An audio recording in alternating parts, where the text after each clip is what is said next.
Chairman لیاقت town فراز حسیب نے کہا ہے کہ کرسمس سے پہلے مسیح برادری کو جہاں تمام تر سہولیات کی فراہمی کو یقینی بنا رہے ہیں، وہیں چرچوں کی انتظامیہ کی مشاورت سے ان صفائی ستھرائی، لائٹوں کی تنصیب و تعمیر و مرمت کے ساتھ ساتھ یقینی طور پر صاف ستھرے ماحول کی فراہمی کے لیے محکمہ سینیٹیشن حرکت میں ہے۔ چیئرمین لیاقت ٹاؤن فراز حسیب نے کہا کہ کرسمس سے پہلے ہم نے مسیح ملازمین کی تنخواہوں کی ادائیگی کو جہاں یقینی بنایا، وہیں پر اب تقریباً یونین کونسل 1 میں چرچ کی صفائی یا اطراف میں صفائی ستھرائی کا کام محکمہ سینیٹیشن تیزی سے جاری رکھا ہوا ہے۔ 6 چرچ ہیں ٹوٹل لیاقت آباد ٹاؤن میں، جو سب سے زیادہ یونین کونسل 1 موسیٰ کالونی اور F C area Punjab colony میں ہیں۔ ان پر صفائی ستھرائی کے کام تیزی سے جاری ہیں۔ ڈائریکٹر سینیٹیشن محمد ناصر اور سی ایس آئی محمد تفضل اور اعظم انسپیکٹر کی کاوشوں سے یقینی طور پر چرچ کی انتظامیہ بھی مطمئن ہے اور اس کی باقاعدہ ہم مانیٹرنگ کر رہے ہیں۔ فراز حسیب کا کہنا تھا کہ ہم نے ہر مواقع پر،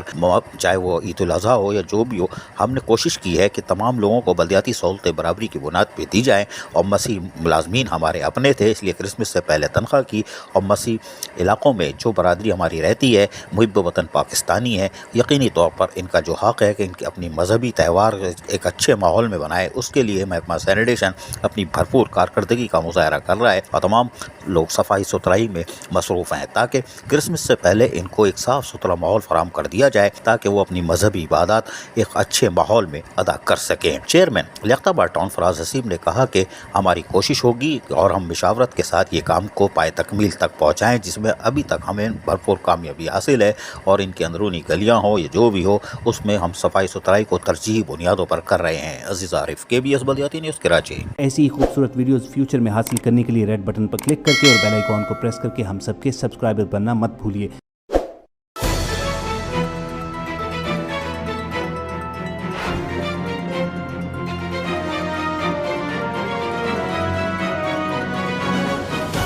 KBS بلدیاتی نیوز۔